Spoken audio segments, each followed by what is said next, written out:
Halo semuanya, selamat datang kembali di channel ini. Jumpa lagi dengan saya Vicky Impong. Bagaimana kabar kalian semuanya? Aku berharap teman-teman semua selalu dalam keadaan yang sehat. Berita yang mengejutkan satu Indonesia, kejutkan masyarakat satu Indonesia, itu ditangkapnya para pelaku korupsi di bagian Pertamina sebesar 193 triliun, teman-teman. Itu benar-benar menggemparkan kembali kita.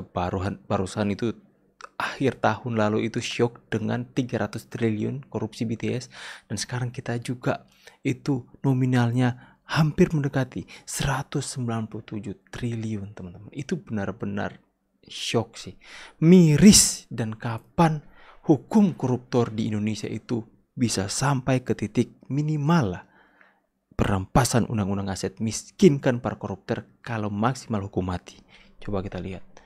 Ternyata selama ini kalau kita beli Pertamax, yang kita dapat itu adalah Pertalite. Akhirnya guys, kasus besar di Pertamina ini diungkap sama Kejaksaan Agung yang merugikan negara sampai 193,7 triliun rupiah. Dan permainan blending atau oplosan Pertalite jadi Pertamax secara masif ini adalah salah satu penyebab BBM di Indonesia harganya mahal. Dan cara tindak korupsinya ini bikin kaget semua pihak. Jadi simpelnya, kita pakai bahasa gampang aja ya. Para pelaku yang punya wewenang ini mengirimkan bensin Pertalite ke depo. Dan di depo Pertalite ini di blending, dioplos atau dicampur sama bahan-bahan sampai memiliki kadar RON 92, hingga seolah-olah Pertalite ini menjadi Pertamax. Dan posisi kasus ini atau tindakan kejahatan ini terjadi pada periode tahun 2018 sampai tahun 2023. Ada 7 tersangka yang ditetapkan sama Kejaksaan Agung dalam kasus ini, yang salah satu diantaranya adalah anak dari Raja Minyak di Indonesia. Kita semua pasti marah banget sama kasus ini, soalnya ini salah satu tindak korupsi yang efeknya dirasakan langsung sama masyarakat. Tapi sisi baiknya, akhirnya tikusnya beneran bisa ditangkap di tahun ini. Pertanyaan besar, mana orang-orang yang kemarin bilang kalau presiden itu cuma omon-omon? Soalnya kasus korupsi gede lagi dihajar satu persatu. Kemarin dalam satu hari aja ada 3 preskon kasus korupsi. Pertama, kasus Pertamina 193 triliun ini. 2, kasus impor gula di Kementerian Perdagangan yang menyeret nama Tom Lembong ini mulai masuk babak baru. Ketiga, kemarin KPK juga preskon bahwa udah mengungkap kasus korupsi di Kementerian Keuangan. Cuma kenapa malah banyak yang nggak dukung pemberantasan korupsi yang lagi dilakukan sama pemerintah? Apa kalian ngedukung koruptor? Nah, karena para mahasiswa itu mungkin saja dibayar para koruptor.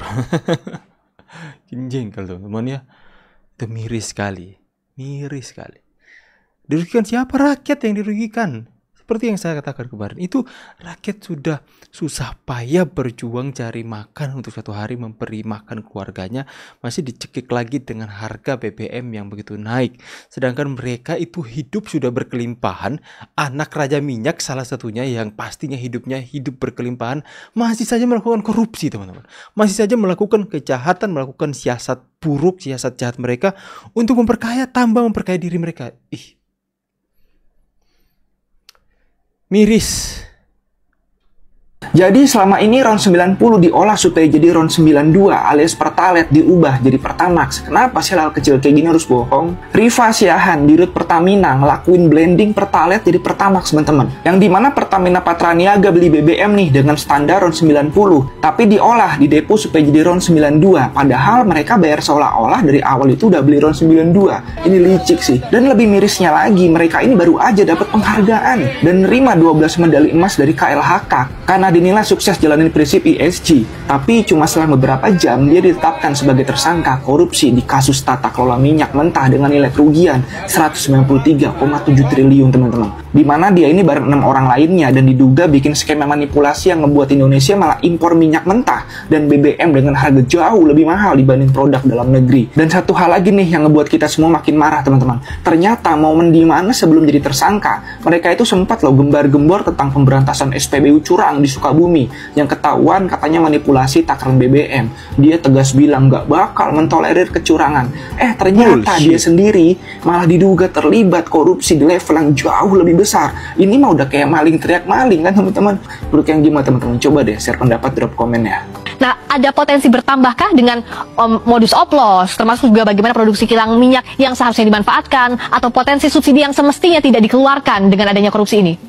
Nah, benar Pak. Jadi kalau apa yang kita hitung dan kita sampaikan kemarin itu sebesar 193,7 triliun penghitungan sementara ya. Nah, tetapi itu juga sudah komunikasi dengan ahli ya. Terhadap 5 komponen itu baru di tahun 2023.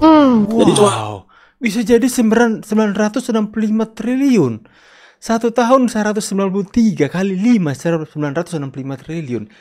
Gila nggak teman-teman? Wow. Mbak Klan bisa bayangkan kalau ini kan tempusnya ini kan 2018 sampai 2023. Iya.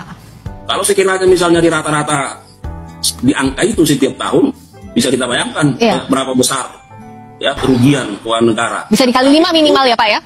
Jadi selama ini Kali 5. Ternyata itu baru 1 tahun mereka melakukan kejahatan, itu kerugian negara itu sampai 190 triliun. Bagaimana kalau setiap tahun rata-rata mereka meraup keuntungan seperti itu? Bisa jadi 900. Ini terbesar. Skandal terbesar teman-teman. Korupsi terbesar itu 900 triliun. Wow. Gila. Pada pekan ini masyarakat dikejutkan oleh pengungkapan mega korupsi baru senilai 193,7 triliun rupiah. Kejaksaan Agung menangkap 7 orang tersangka, 4 orang para pemimpin anak BUMN Migas dan 3 orang dari pihak swasta yang diberi amanat pengadaan BBM dalam negeri. Namun produksi BBM justru dipermainkan. Anggaran pendapatan dan belanja negara dijebol para pelaku hingga hampir 200 triliun rupiah. Seperti apa modus kejahatan korupsi ini dilakukan oleh para pelaku? Apakah para bos BBM ini bisa melakukan tanpa backing siapapun? Siapa sebenarnya dalang di balik operasi para bos BBM ini?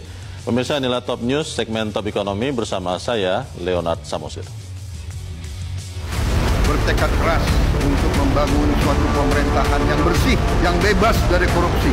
Saya akan melawan korupsi dengan sekeras-kerasnya dan dengan segala tenaga dan upaya yang bisa saya kerahkan tanpa pandang bulu. Dan pemirsa, inilah modus para bos BBM mempermainkan anggaran negara hingga 193,7 triliun rupiah. Menurut pernyataan dari Kejaksaan Agung menjelang dini hari 24 Februari yang lalu, para tersangka korupsi membuat kesepakatan yang membuat produksi BBM di kilang Pertamina berkurang atau turun tidak sesuai dengan target pemerintah. Caranya, bos kilang minyak Pertamina menolak minyak mentah produksi sesama anak perusahaan. Alasan penolakan adalah karena minyak mentah yang diproduksi mahal dan tidak memenuhi standar. Dampaknya jelas, pasokan BBM di dalam negeri pun berkurang. Setelah merekayasa situasi seolah Indonesia kekurangan BBM, aksi jahat mereka sukses memaksa pemerintah untuk membeli minyak atau mengimpor dari luar negeri. Impor BBM dengan kadar real octane number atau RON 90. Kejahatan para tersangka koruptor tidak berhenti hanya sampai di situ. Selanjutnya mereka bersekongkol mengoplos BBM dengan RON 90 seolah-olah menjadi BBM dengan... Ya, tentu saja masyarakat Indonesia sakit hati dengan berita ini teman-teman. Apalagi ini ya, orang yang sayang kendaraannya sudah capek-capek cicil kendaraan yang baru dia beli, dia akan menjaga agar supaya tidak mau isi dengan bensin yang bersubsidi, tapi ingin dengan bensin yang kualitas yang baik agar supaya mesinnya itu terjaga dengan baik. Dengan ya saya rela harus bayar sedikit lebih mahal, tapi ternyata yang mereka isi ternyata oplosan Pertalite juga. Gimana masyarakat nggak mau sakit hati? Ini pasti akan ada gelombang masyarakat yang mengutuk, yang benar-benar marah dengan berita ini. Pasti kalian bisa capture perkataan saya. Pasti akan ada gerakan masyarakat yang benar-benar itu mengekspresikan kemarahan mereka karena hal ini. Sebenarnya yang memang negara dirugikan, tapi yang merasa paling dirugikan adalah siapa? Masyarakat. Kalian pikir anak dari Raja Minyak katanya salah satu. Wow, Anda sudah hidup serba ada. Anda sudah hidup dengan harta yang Anda punya dari orang tua Anda, tapi Anda masih rakus. Anda masih tidak puas dengan itu, sampai-sampai Anda mau memperkaya diri di atas penderitaan rakyat Indonesia. Kita harus menuntut agar supaya hukuman kepada para koruptor ini diperberat lagi teman-teman.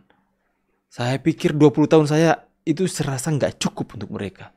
Hukuman penjara 20 tahun. Karena saya tahu bahwa ketika mereka melakukan baik, akan ada remisi di 17 Agustus, akan ada remisi di setiap hari raya. Itu potongan di 17 Agustus kalau nggak salah 20 hari atau 1 bulan. Kemudian kalau di hari raya itu 15 hari. Dan kemudian ketika mereka sudah menjalani setengah masa hukuman, mereka akan menjalani asimilasi. Mereka bisa keluar, bisa kerja di luar masa percobaan, teman-teman. Kemudian mereka akan melakukan PB, pengajuan untuk pembebasan bersyarat. Makanya ketika mereka sudah menjalani 2/3 dari hukuman mereka bisa bebas. Dengan bebas bersyarat, tapi sudah bisa keluar, sudah bebas dari lembaga. Dengan syarat tidak boleh membuat kejahatan lagi. Mereka harus menjalani sisanya. Dan mereka masih harus lapor kepada Bapas, ya, Badan Pemasyarakatan kalau nggak salah, teman-teman. Ya, jadi kalau hukuman 20 tahun, mereka bisa jadi hanya menjalani itu sekitar 12 tahun saja, teman-teman. Ya. Kalau mungkin 10 tahun mereka jalani dipotong masa remisi. Saya pikir itu it's not enough.